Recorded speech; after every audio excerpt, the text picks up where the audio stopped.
Ibu Diana dan perusahaan Ibu tidak bertanggung jawab. Ini bukan soal untung rugi, ini soal nyawa. Tiap hari kita nguburin orang, Pak. Bapak ambil tanggung jawab. Karena itu saya minta kepada semuanya, jangan tiru yang terjadi barusan kita lihat. Lantainya 43, isinya orang-orang terdidik, dan beramai-ramai mereka melanggar aturan, beramai-ramai mereka mengambil langkah tidak bertanggung jawab.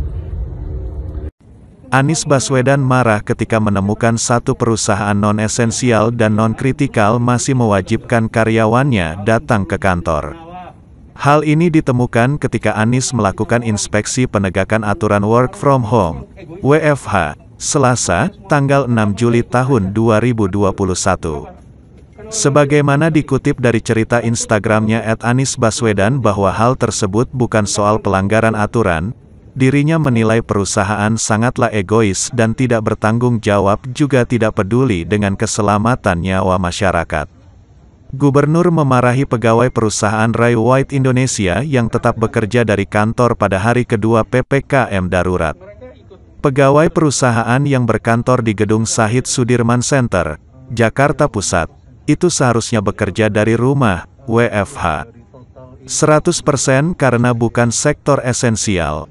PPKM darurat berlaku 3 sampai tanggal 20 Juli tahun 2021. Selama periode ini, perusahaan non-esensial wajib WFH 100%. Sementara perusahaan esensial harus WFH 50%.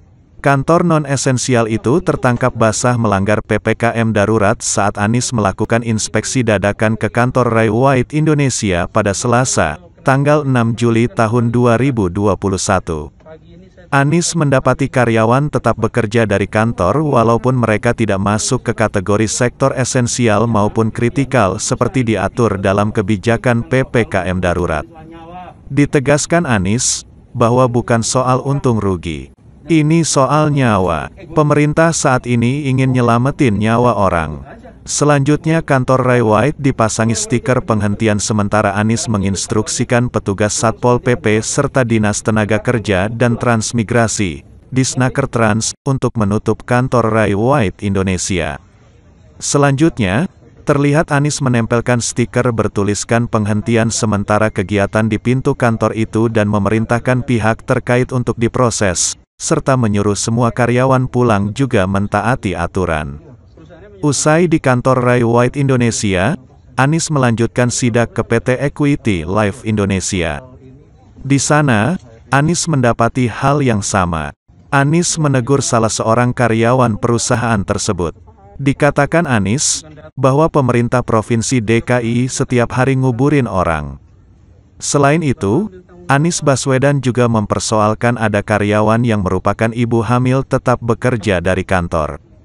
Menurutnya, ibu hamil merupakan salah satu kelompok paling bahaya jika terpapar COVID-19. Ibu hamil kalau kena COVID, itu bukan soal pelanggaran aturan. Nama ibu siapa?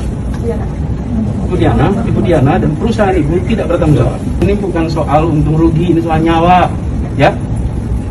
Kita ini mau nyelamatin nyawa orang. Dan orang-orang seperti Ibu ini yang egois. Pokoknya semua ini pekerja-pekerja ikut aja. Kenapa? Karena orang-orang tidak peduli seperti ini. Sekarang tutup kantornya dan langsung nanti akan diproses. Dan katakan pada semua, pulang. Mengerti? Kenapa dilanggar? Untuk yang masuk ke kenapa aturan dilanggar? Bapak tahu kenapa dilanggar? Mereka ikut aturan perusahaan, bukan? Iya. Perusahaannya menyuruh masuk.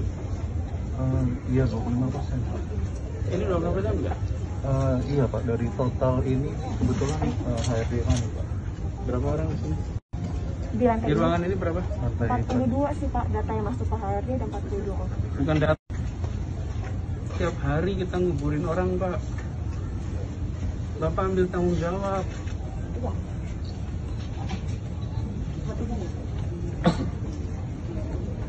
Semua buntung, Pak. Nggak ada yang untung, Pak. Jangan seperti begini. Apalagi ibu hamil masuk. Ibu hamil kalau kena COVID mau melahirkan paling susah. pagi ini saya terima satu ibu hamil meninggal. Kenapa? Assalamualaikum warahmatullahi wabarakatuh. Untuk seluruhnya masyarakat Jakarta, hari ini hari Selasa tanggal 6 Juli, kita baru saja melakukan inspeksi. Ada hal yang perlu kita renungkan sama-sama. Saya tadi mendatangi bersama dengan kepolisian, tim Dinas Tenaga Kerja, kantor-kantor di Gedung Pencakar Langit Jakarta. Di lantai 43, semuanya adalah orang-orang yang sangat terdidik. Dan kantornya bukan kantor yang termasuk esensial, bukan termasuk kritikal, tetapi semua tetap bekerja. Bukan saja melanggar peraturan, tapi tidak memikirkan keselamatan. Ada ibu hamil tetap bekerja. Saya sampai tegur tadi manajer human resource-nya. Seorang ibu yang menjadi manajer HRD, saya katakan harusnya seorang ibu lebih sensitif, melindungi perempuan, melindungi ibu hamil. Tidak seharusnya mereka berangkat bekerja seperti ini. Kalau terpapar, komplikasinya tinggi. Dan pelanggaran yang dilakukan bukan sekedar pelanggaran atas peraturan yang dibuat oleh pemerintah, tapi ini adalah pelanggaran atas tanggung jawab kemanusiaan. Di Jakarta, kasus baru 10.000. Kita memakamkan lebih dari 300 orang sehari. Itu semua adalah saudara-saudara kita. Itu semua adalah ayah, ibu, kakak, adik dari kita semua. Karena itu saya minta kepada semuanya, jangan tiru yang terjadi barusan kita lihat. Lantainya 43, isinya orang-orang terdidik, dan beramai-ramai mereka melanggar aturan, beramai-ramai mereka mengambil langkah tidak bertanggung jawab. Saya sampaikan pada manajernya tadi, bahwa buat aturan untuk melindungi pegawainya, dan pemilik-pemiliknya harus bertanggung jawab. Jangan pemiliknya berlindung di rumah, isolasi di rumah, sebuah langkah yang benar, tapi pekerjanya disuruh berangkat kerja. Pekerjanya disuruh untuk setiap hari ambil risiko. Itu adalah pemilik-pemilik perusahaan yang tidak bertanggung jawab. Tadi saya sampai minta wajahnya diambil itu, country manager, ambil fotonya, tunjukkan namanya. Ini adalah orang-orang yang tidak bertanggung jawab. Orang-orang yang memilih untuk membuat karyawannya ambil resiko. Tadi langsung kantornya suruh tutup, semua karyawan harus pulang, dan langsung diproses hukum. Termasuk dari kepolisian akan memproses secara pidana, karena mereka melanggar undang-undang wabah. Jadi saya minta kepada semua, mari ambil sikap tanggung jawab. Ini bukan sekedar soal peraturan, bukan sekedar soal pasal. Ini adalah soal melindungi sesama, melindungi saudara-saudara kita, melindungi anak buah kita, melindungi pekerja yang bekerja untuk perusahaan kita. Ambil sikap tanggung jawab itu. Buat para orang tua, buat anak-anak, tanyakan pada ayah, pada ibu, apakah sektornya sektor esensial atau kritikal.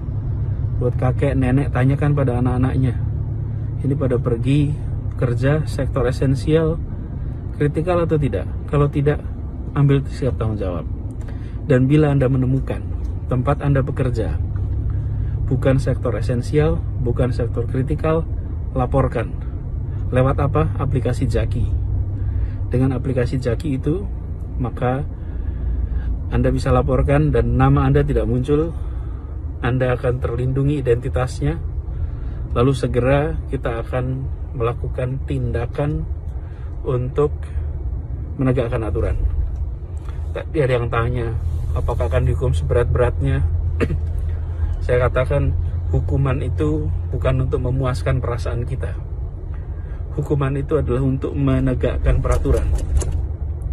Jadi bukan menghukum sepuas-puasnya, tapi menghukum sesuai dengan ketentuan perundangan. Ini adalah negara hukum. Ini adalah negara yang diatur dengan tata aturan hukum. Karena itu ketika memberikan sanksi bukan untuk memuaskan hati, tapi memberikan sanksi untuk menegakkan aturan. Karena itu saya minta kepada semua, sekali lagi, jadilah pribadi-pribadi yang mentaati hukum, bukan sekedar mentaati penegak hukum. Jadilah pribadi-pribadi yang ikut melindungi saudara-saudara kita. Jangan justru membuat saudara-saudara kita berisiko terpapar. Mari kita jalani ini dengan keseriusan. Insya Allah ini bisa mempercepat masa sulit untuk selesai.